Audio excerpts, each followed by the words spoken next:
Bien-aimés dans les Seigneurs, pour votre édification, croissance spirituelle et le salut de vos âmes, retrouvons-nous chaque mercredi à 16h30 pour le culte d'enseignement, vendredi à 17h juste pour le culte de délivrance. Et chaque dimanche de 7h juste à 10h juste pour le premier service et de 10h30 à 13h juste pour le second service. Nous sommes au numéro 30 de l'avenue des Cimetières au quartier Bel-Air dans la commune Kampemba à Lubumbashi.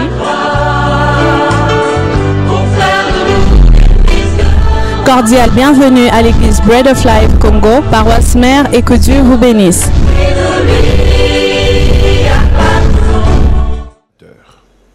Caïphe, Jean, Alexandre et tous ceux qui étaient de la race des principaux sacrificateurs.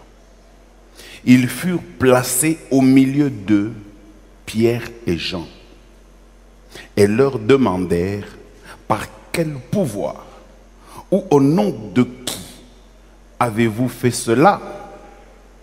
Alors Pierre, rempli du Saint-Esprit, leur dit: chef du peuple et ancien d'Israël, puisque nous sommes interrogés aujourd'hui sur un bienfait accordé à un malade, afin que nous disions comment il a été guéri. Parole du Seigneur au nom de Jésus-Christ. Ce qui m'intéresse aujourd'hui ici, c'est la dernière partie, 8 et 9. Alors Pierre, rempli du Saint-Esprit, leur dit: chef du peuple et ancien d'Israël, puisque nous sommes interrogés aujourd'hui sur un bienfait accordé à un homme malade, afin que nous disions comment il a été guéri. Parole du Seigneur. Avant que je ne puisse entrer en profondeur dans le détail de mon message, je voudrais souhaiter à Maman Gisèle joyeux anniversaire. Que Dieu te bénisse. J'espère que vous lui avez souhaité. Ils l'ont fait, hein? Ah, ils l'ont fait, hein? C'est bien. J'ai manqué, moi. J'en profite pour te le dire. Ça coïncide aussi les jours que tu as travaillé à la modération, hein? Donc Dieu savait. Qu'il te bénisse abondamment et qu'il te donne tout ce que tu n'as pas. J'ai intitulé mon message « L'arbre de la connaissance du bien et du mal ». Vous savez, quand il s'agit de parler de l'arbre de la connaissance du bien et du mal, tous nous allons directement dans le livre de Genèse. L'arbre de connaissance du bien et du mal était à côté de l'arbre de vie.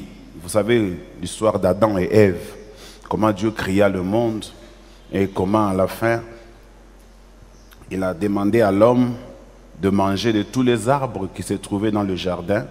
Et quant à ce qui concernait les arbres qui étaient au milieu du jardin, Dieu avait dit à l'homme: tu n'en mangeras point. Mais il va arriver que le diable, sournoisement, il va se déguiser en serpent et il va s'approcher de Ève, et Ève va manger l'arbre de la connaissance du bien et du mal. Et du coup, Dieu va intervenir pour retirer l'arbre de vie afin d'empêcher à ce qu'il mange également l'arbre de vie, parce qu'en mangeant l'arbre de vie, l'homme resterait en vie éternellement. Avant, je ne comprenais pas pourquoi Dieu avait empêché à l'homme de manger à l'arbre de vie. Ça lui faisait quoi si l'homme avait mangé l'arbre de vie? C'est après que je comprendrai que c'était plutôt à cause de la situation dans laquelle l'homme s'est trouvé. Ça veut dire que Dieu a compris ce que je vais essayer de développer aujourd'hui. Que Dieu vous bénisse. Alors, je vais essayer de développer aujourd'hui, quand je prends le texte que nous avons lu, je suis dans Actes chapitre 4, versets 5 à 9. Ici, il s'agit, pour la petite histoire, de l'apôtre Pierre. Vous vous rappelez, après la Pentecôte, ce qui va se passer.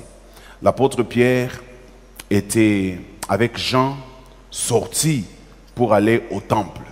Et la fameuse porte du temple que tout le monde connaît. Le temple avait beaucoup de portes. Mais la porte la plus connue de nous tous, c'est celle que nous appelons la porte la Belle. Parce qu'il s'est passé un problème ce jour-là. Il y avait ces boiteux qu'on avait l'habitude de déposer là-bas régulièrement, afin qu'ils puissent demander de l'aumône. Et puis un jour est arrivé, Pierre et Jean, c'était à l'heure du culte, ils étaient en train de se rendre au culte, au temple. Et c'était vers la 9e heure. À l'époque, les gens comptaient à partir de 6 heures comme étant la première heure, jusqu'à 9 qui pouvait être l'équivalent de 15 heures. Donc on comprend tout de suite que les cultes dans le temple se déroulaient autour de 15 heures, peut-être jusqu'à 17 heures, parce qu'à leur époque, il n'y avait pas d'éclairage. Ils devaient arrêter les cultes très tôt, afin de vite rentrer à la maison avant qu'il ne fasse nuit. Alors quand ils sont arrivés à la porte dite la Belle, ils ont trouvé un paralytique. Et le paralytique a tendu la main pour demander de l'aumône. Ils ont constaté cette main tendue. Et puis du coup, ils ont regardé dans leur poche s'ils avaient quelque chose pour donner à ce paralytique. Ils n'avaient jamais eu l'intention de faire quelque chose pour ce paralytique. Et si je rentre dans la Bible, je crois qu'après le baptême de la Pentecôte, c'est la première fois que les disciples viennent de sortir et c'est la première fois aussi qu'ils sont en face d'un cas difficile. Et ils se retrouvent là, ils se vérifient dans les poches, ils ne trouvent rien qu'ils pouvaient donner à cet homme. Et puis, ils vont dire, nous n'avons ni or, ni argent. Mais ce que nous avons, nous allons te donner. J'aime beaucoup leur foi parce que, vous savez, quand vous avez déjà un précédent, ça veut dire que vous avez déjà fait quelque chose pour la première fois, peut-être deuxième fois aussi, ça vous donne la foi pour la troisième fois. Vous n'allez pas beaucoup hésiter ni beaucoup réfléchir quand il s'agit de la troisième fois, parce que vous l'avez déjà fait.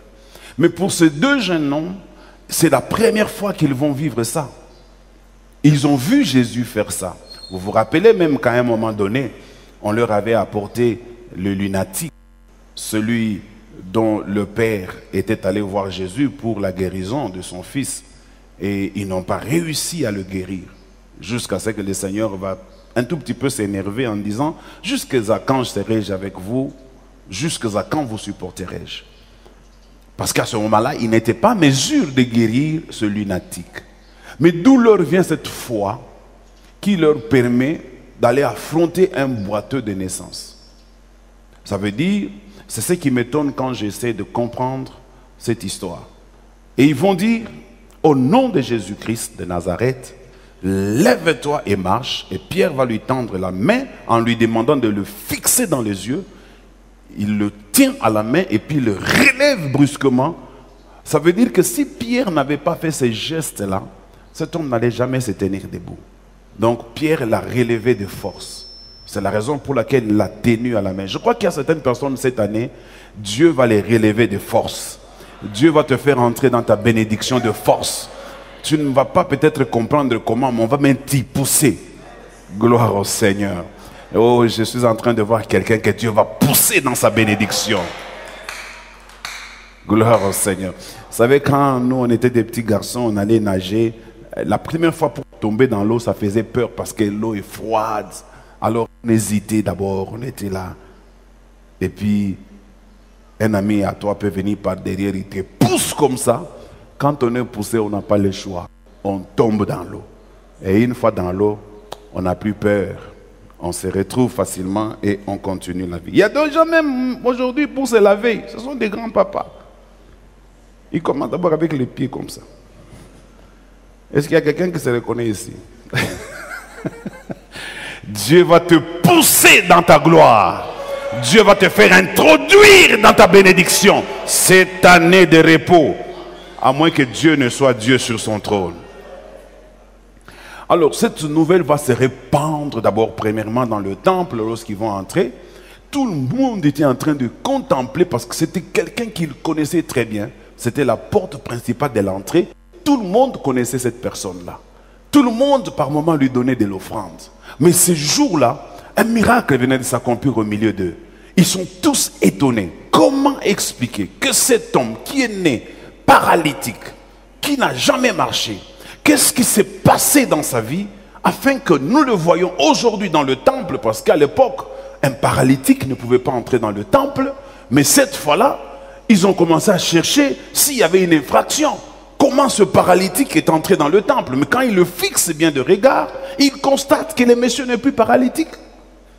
Il est en train de marcher sur ses deux pieds. Et ça a créé un émoi dans le culte. Je peux même imaginer, je vous invite à vous imaginer aussi avec moi. C'était peut-être un culte comme celui-ci. Il y avait peut-être le souverain sacrificateur qui était en train d'administrer la parole de Dieu. Et puis, deux jeunes gens sont venus. J'ai parlé de Pierre et des gens. Quand ils sont entrés dans la salle, ils n'étaient pas seuls, mais l'homme qui était toujours dehors est entré avec eux. Et la Bible dit, au lieu d'entrer calmement, respectueusement, l'homme a commencé à sauter en criant, en disant comment il est guéri. Et ça perturbait le déroulement des cultes. Parce qu'il y a des choses, quand Dieu le fait, ça perturbe la situation normale. Et je veux prophétiser dans la vie de quelqu'un. Si Dieu est sur son trône, dans ta vie, il va faire quelque chose qui va créer un bouleversement. Là où il y avait le calme, il y aura des agitations. Là où il y avait des agitations, tout le monde sera calme pour regarder ce qui vient d'arriver. Est-ce que je suis en train de parler à quelqu'un ce matin? Je ne sais pas si celui dont Dieu m'a dit qu'il est dans cette salle est réellement dans cette salle. Je parle à quelqu'un que Dieu va bénir. Je parle à quelqu'un qui va créer la zizanie dans son entourage. Oh, Dieu te bénira de manière à confondre tes ennemis. Et ceux qui ne croyaient pas que toi tu pouvais avoir accès à ces choses-là seront étonnés. Oh, nalobi na mutumoko bakanisa ki yoko kotate, mais bakomona yo pro aussi au koti. Tous ces gens qui pensaient que toi tu n'arriveras pas, ils seront étonnés de constater que tu es entré. Tous ces gens qui pensaient que c'était fini pour toi, ils seront étonnés de constater que ce n'était pas encore fini. Les gens pensaient que c'était fini pour le paralytique. Ce n'était pas encore fini. Quand Dieu n'a pas encore dit que c'est fini, ce n'est pas encore. Même quand le diable dit que c'est fini, ça m'importe peu. Tant que lui n'a pas encore dit un dernier mot, ce n'est pas encore. Les hommes peuvent dire que c'est fini. Mais si Dieu n'a pas encore dit que c'est fini, ce n'est pas encore. Il y a toujours de l'espérance pour celui qui vit. Je dis à quelqu'un, ta situation n'est pas la fin de ton histoire. Ce que tu traverses, ce n'est qu'un chapitre dans ton histoire. Est-ce que je peux encore ajouter quelque chose? Je dis, dans la situation où tu es maintenant, c'est une étape de ta vie. Tous ceux qui sont devenus grands, ils ont des étapes dans leur vie. Toi aussi, celle-ci, c'est une étape qui t'amène vers quelque part. Oh, ça me fait voir Joseph. Cet homme qui avait la prophétie, cet homme qui avait reçu des révélations de Dieu sur sa destinée, il se retrouve dans le puits. À 12 ans, dans le puits. Et puis, il se retrouve dans un char, lié comme un esclave. Et le diable, à ce moment-là, il était autour de lui en train de lui chuchoter à l'oreille. Où sont partis tes rêves? Je dis à quelqu'un, le diable peut te dire des choses aujourd'hui parce que tu es dans une situation catastrophique. Mais le diable, ce qu'il ne sait pas, c'est que Dieu va se saisir des situations que le diable te crée dans la vie afin de les transformer, afin de les changer. Le mal que vous m'avez fait, Dieu l'a changé en bien. Et j'aimerais que quelqu'un acclame le Seigneur. Parce que le mal que les sorciers te font, Dieu le changera en bien. Aïe, aïe. Est-ce que je peux encore parler? Encourage-moi pour que je parle encore. Le mal qu'on t'a créé, Dieu va le changer en bien. Tes ennemis sont en train de faire quelque chose, mais ils ne savent pas qu'en le faisant, ils sont en train de te propulser dans ta bénédiction.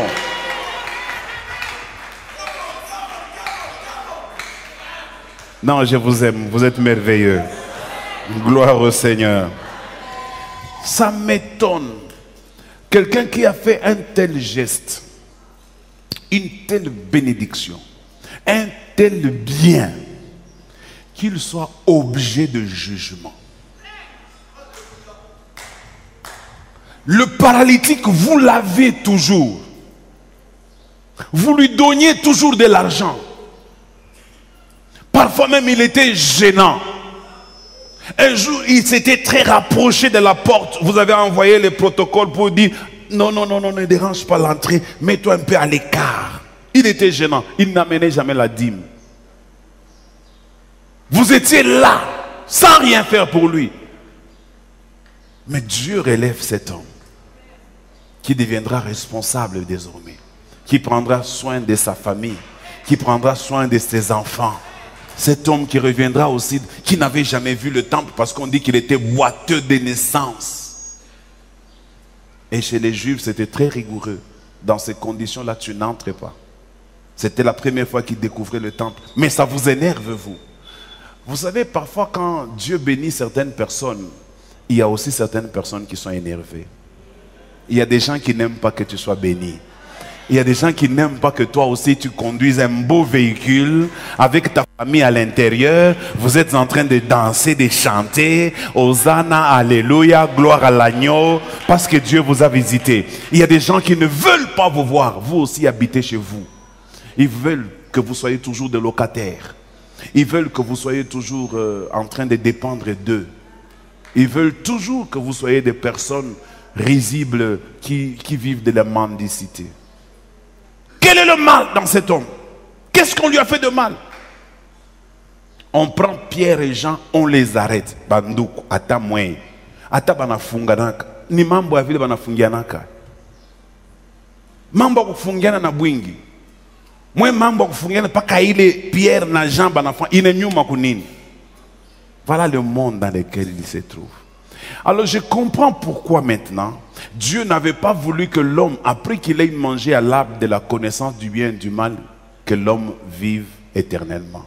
Pourquoi? Parce que après avoir goûté à l'arbre de la connaissance du bien et du mal, au lieu que l'homme apprécie le bien, aille vers le bien, mais l'homme a tout aussi développé le mal. C'est comme ça que la Bible dit quelque part, le cœur de l'homme est sans cesse tourné vers le mal. Le cœur de l'homme est sans cesse tourné vers le mal. Quand je méditais sur cette parole, je me dis, Pierre va leur poser la question. Il dit, puisqu'il est question, vous nous interrogez. Et puis, regardez, ils ont même convoqué les Sanhédrins. Écoutez toutes les personnes qu'ils ont convoquées. Ils ont convoqué premièrement,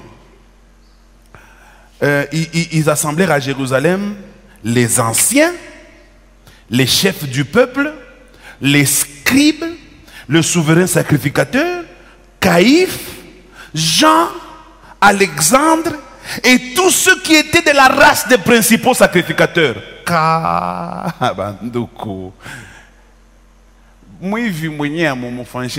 me rappelle aussi un peu l'histoire de Jésus. Jésus était à côté de Barabbas. Un homme qu'il connaissait que c'était un criminel, un bandit, un voyou. Ils vont préférer laisser Barabbas et arrêter les justes, le Fils de Dieu. Ils ont préféré l'arrêter lui. Voici le monde, ce qu'il est devenu. Le monde n'aime pas le bien. Tu te poses la question de savoir pourquoi ta vie est très compliquée, pourquoi les choses ne marchent pas, pourquoi c'est arrivé seulement à toi. Eh bien, c'est la réponse. Nous sommes dans un monde très compliqué. Les gens n'aiment pas le bien des autres. Les gens n'aiment pas le bonheur des autres. Nous sommes jaloux quand Dieu a béni quelqu'un. Cela est entré même dans l'église. Nous sommes jaloux quand nous voyons quelque chose de bien pour l'autre. Oh, que Dieu ait pitié de nous. Que Dieu te pardonne au nom de Jésus-Christ. Nous aimons parler de mal des autres, pas parce qu'ils ont réellement fait du mal, mais parce que nous n'aimons pas la bénédiction que nous avons vue chez eux.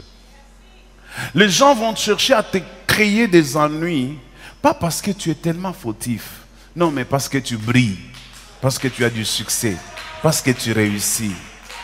Les hommes n'aiment pas ceux qui réussissent. Le monde n'aime pas ceux qui réussissent. Frères, sœurs, vous êtes ici, vous avez peut-être déjà réussi, ou bientôt vous allez réussir. Faites attention. le monde ne vous aimera jamais. Quelqu'un peut te donner à manger, t'habiller, te nourrir, payer ton loyer, mais tu ne l'aimes pas. Expliquez-moi. Comment se fait-il que je peux avoir un parent que je prends en charge mais qui me combat? Comment? Expliquez-moi. Un enfant que je nourris, c'est mon fils, c'est ma fille. Elle est dans la sorcellerie et sa mission c'est de me manger. Regardez le monde où il est arrivé aujourd'hui. Exactement. Regardez le monde. Nous commençons à nous méfier les uns des autres. Nous ne savons pas à qui faire confiance. Les gens de bien ont diminué. Et la Bible dit au dernier temps, les gens seront ennemis des gens de bien. Écoutez ça. Ennemis des gens de bien. Donc le monde souhaiterait garder les mauvais, les méchants. Regardez ce que nous sommes devenus, mes amis.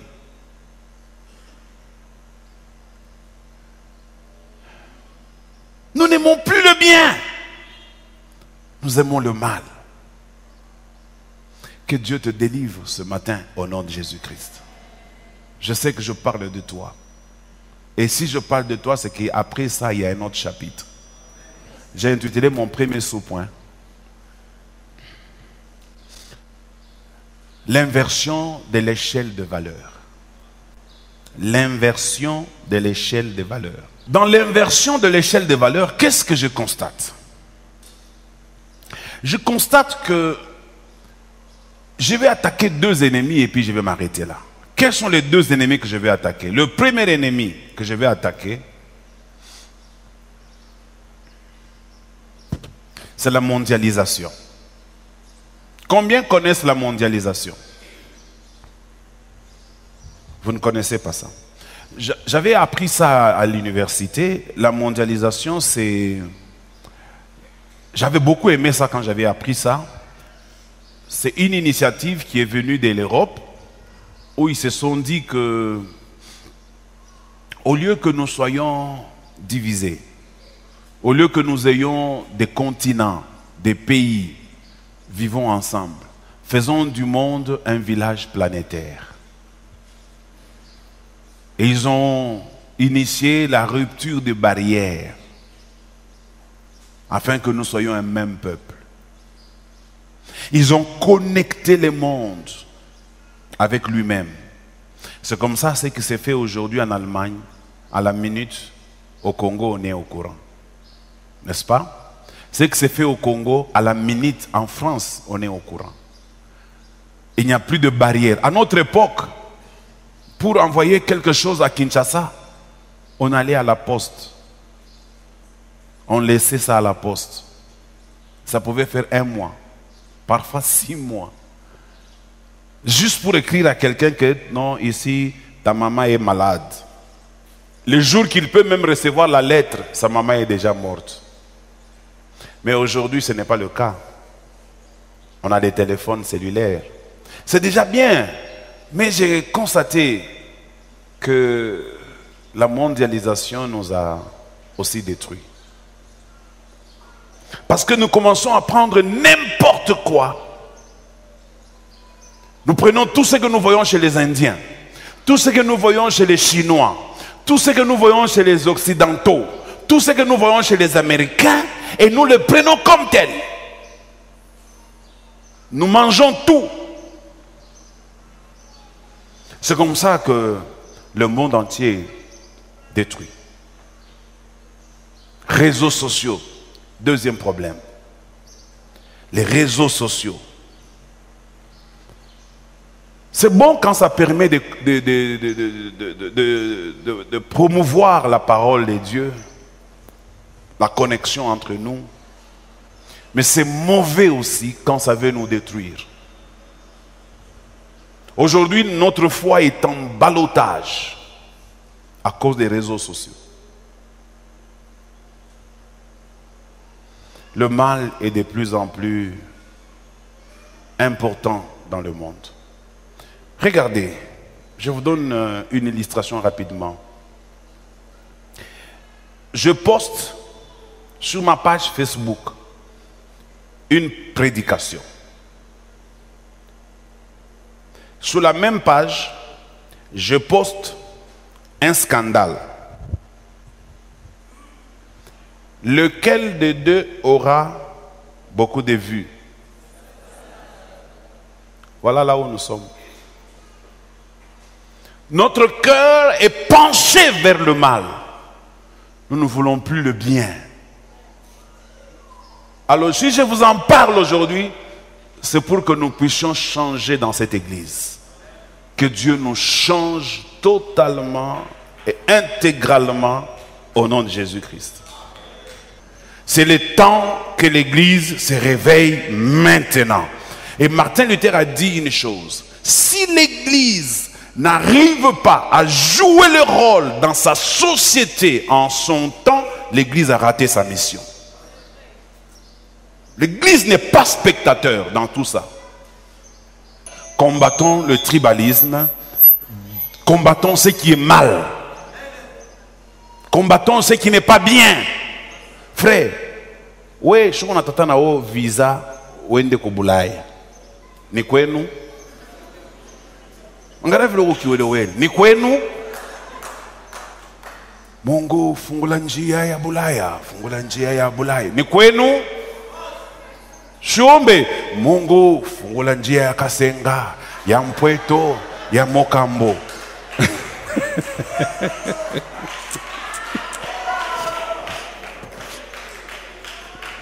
Alléluia. Je crois que nous devons combattre cela. Nous devons combattre cela. Et moi, je combattrai cela. Deuxième point que je vais attaquer. Ça, c'était juste une parenthèse. J'ai intitulé mon deuxième point, sous-point, la bienheurance. Bienheurance.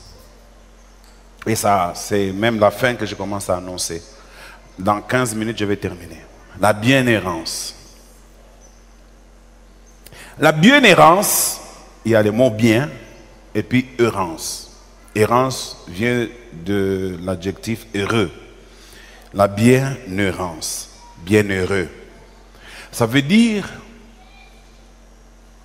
quand quelqu'un est un homme de bien, quand quelqu'un fait du bien, quand quelqu'un aime le bien, cet homme-là sera heureux.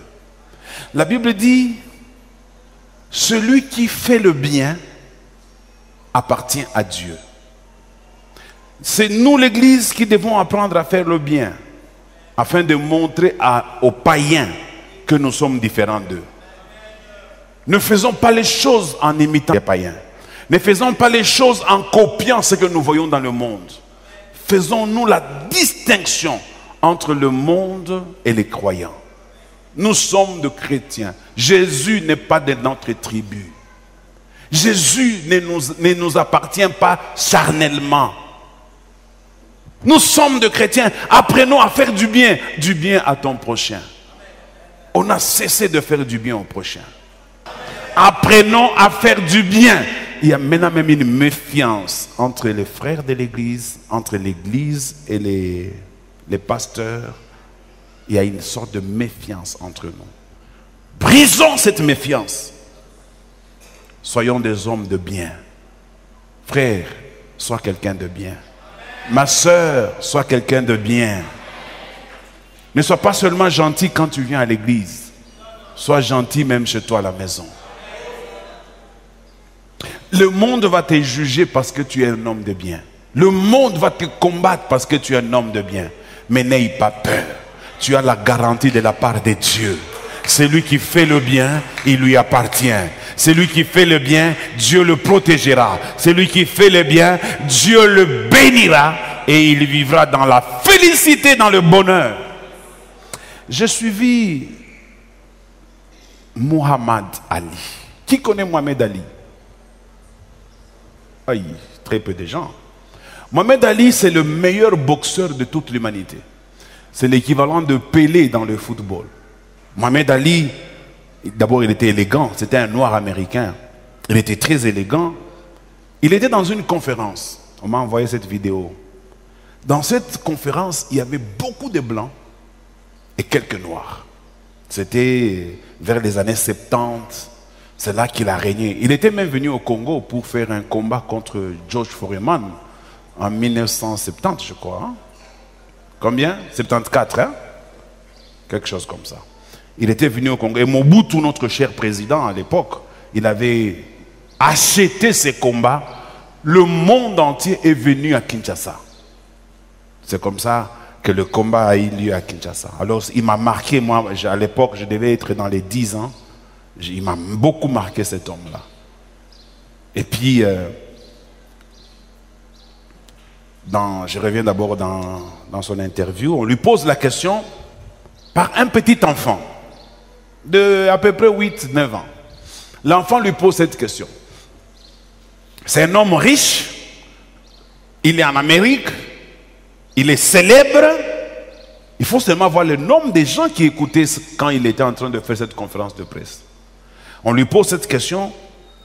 Que feras-tu quand tu auras cessé de faire la boxe? Il réfléchit un tout petit peu. Il répond ceci. J'ai aimé beaucoup sa réponse. C'est ça qui va me permettre de prêcher. Sa réponse était que, d'abord c'est une révélation. Il dit, est-ce que vous avez déjà réfléchi une fois dans votre vie? Aujourd'hui, moi j'ai 30 ans. Il parle de lui, pas moi. Aujourd'hui, moi j'ai 30 ans. Est-ce que vous savez quand tu as 30 ans, combien de temps tu as passé dans le sommeil? Puisque nous dormons 8 heures, 9, 10 pour d'autres par jour. Donc dans les nombres d'années que nous avons passé sur terre, il y a aussi des temps que nous avons passé dans l'inconscience. Quand nous sommes dans le sommeil, c'est dans l'inconscience. Nous ne savons pas ce qui se passe. Alors s'il fait la sommation des nombres de sommeil de chaque jour par rapport à ses 30 ans, il a constaté que plus de 10 ans, il les a passés dans le sommeil. Tu as quel âge? De ton âge là, le 1/3 de ton âge, tu l'as passé dans le sommeil. Et il dit, regarde comment nous passons à côté de la plaque. Il ajoute, combien de temps nous passons à la télévision? 2 heures par jour. Multiplie ça. Ajoute autant que tu mets dans le sommeil. Et à la fin, qu'est-ce qui conclut? Les gens passent tout leur temps à ne rien faire. Ou à faire des choses qui ne leur rapportent absolument rien. Maintenant, voici sa conclusion.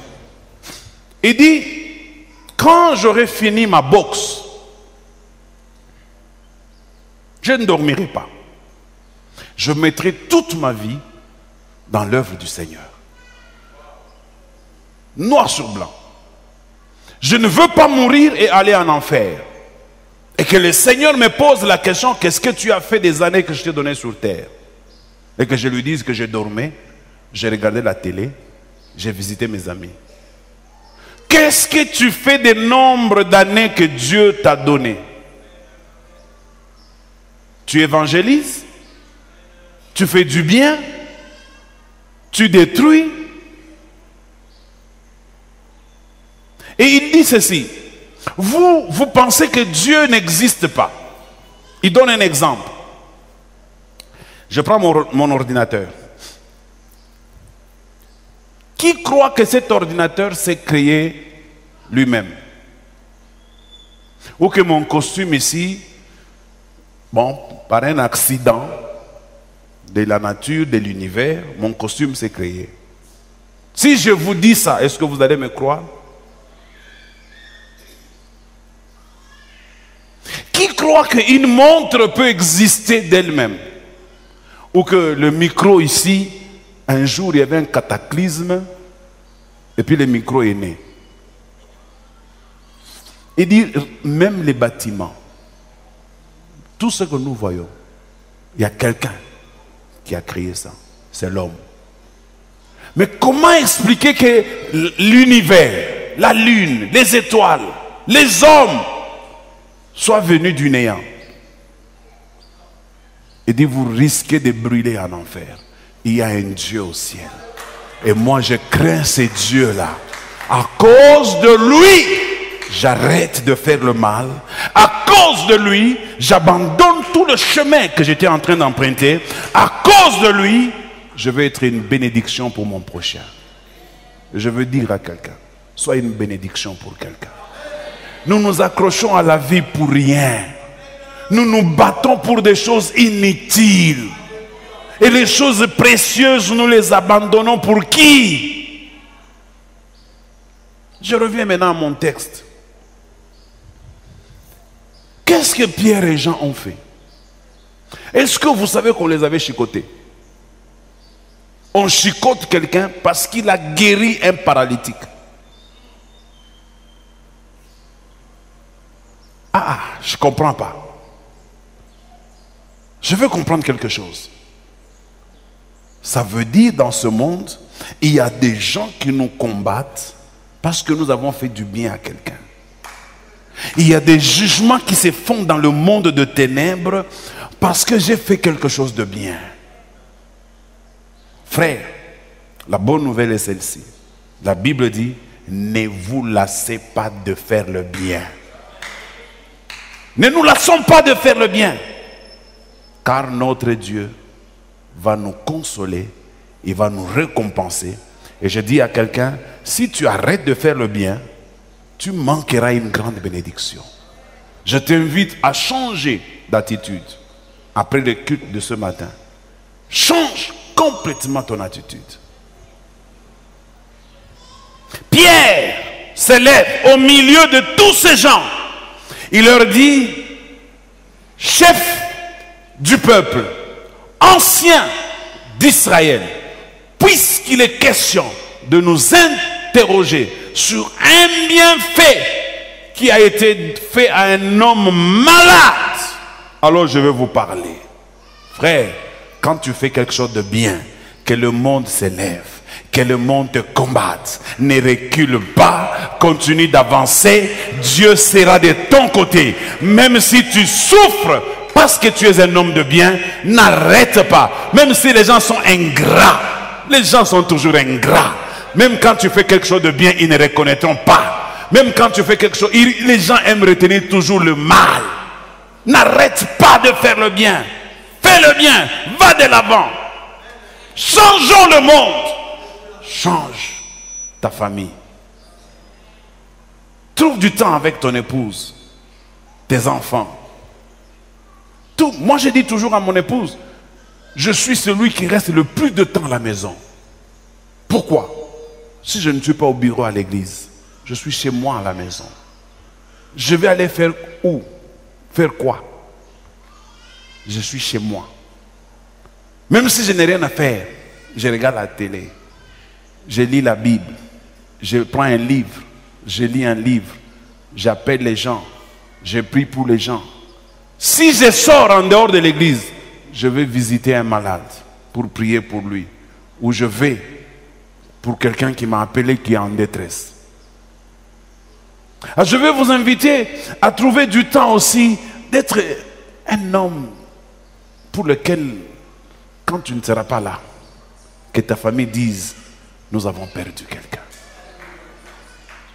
Je suis sûr que le jour que je ne serai pas là, ma famille sera inconsolable. Parce qu'ils savent qui j'ai été pour eux.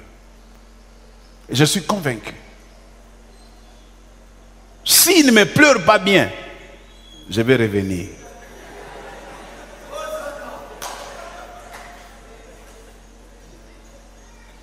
Je suis sûr que si cela arrivait, vous tous ici, vous serez inconsolables.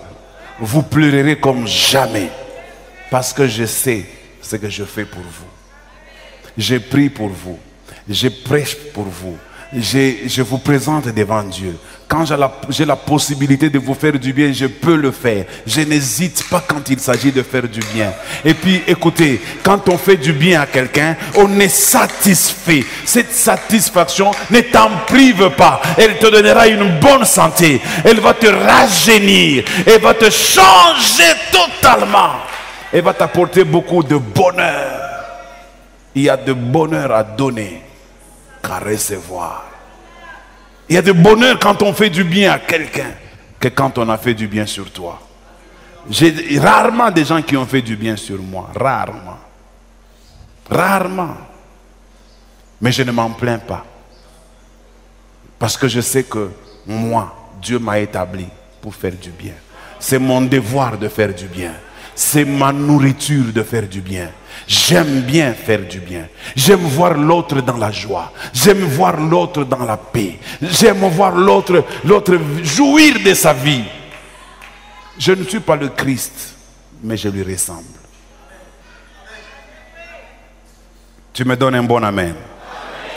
Alors je dis à quelqu'un, si tu as compris mon message d'aujourd'hui, à partir de maintenant, la cloche commence. L'horloge est mise en marche pour t'amener dans un changement littéral des choses que Dieu est en train de préparer pour toi. Et il y a des choses qui ne peuvent pas t'arriver aujourd'hui parce que c'est toi qui les bloques. Libère ce que tu as entre tes mains et Dieu te donnera ce qu'il détient dans ses mains. Je méditais sur un passage, je vais terminer par là.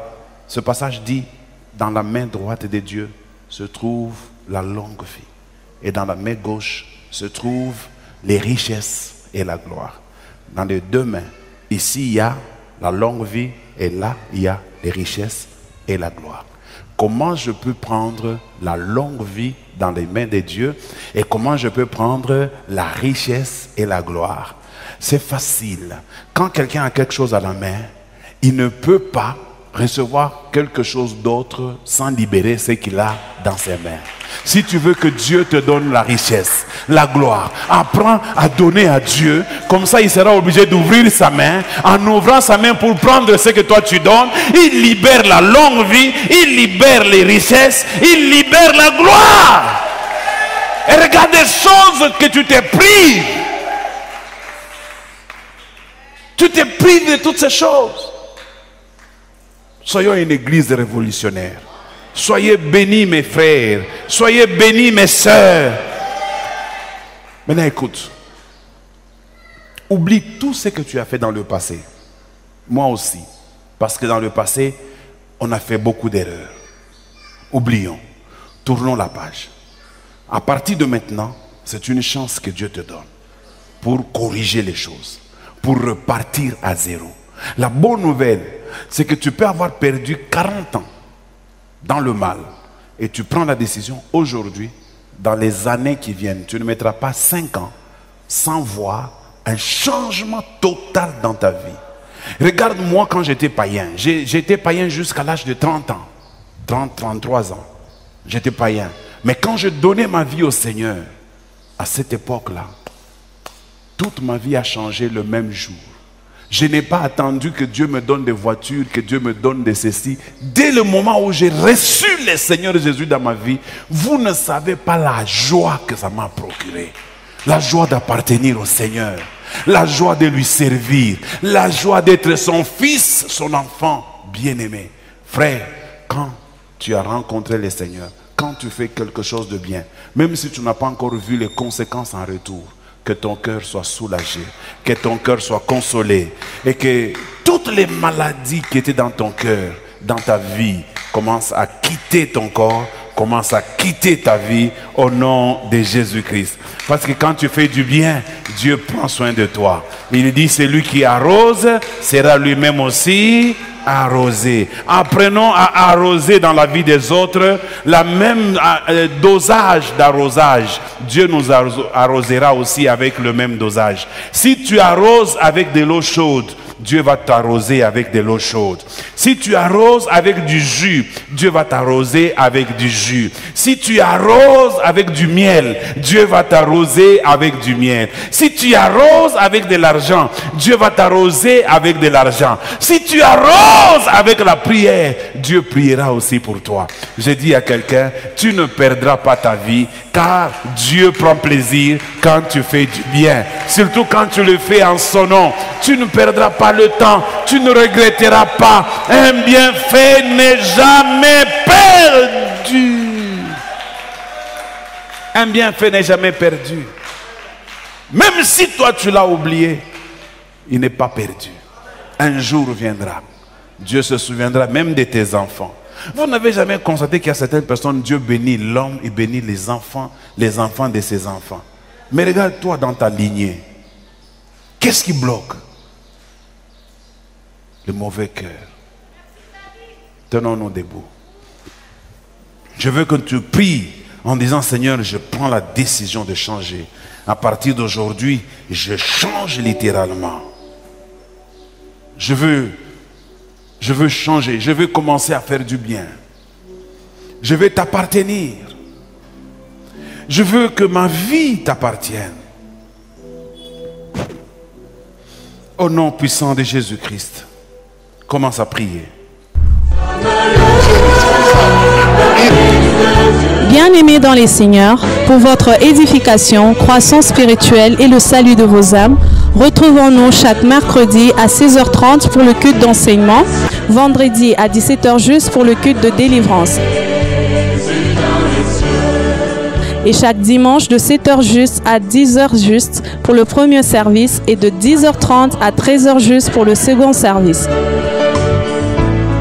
Nous sommes au numéro 30 de l'avenue des Cimetières au quartier Bel-Air dans la commune Kampemba à Lubumbashi.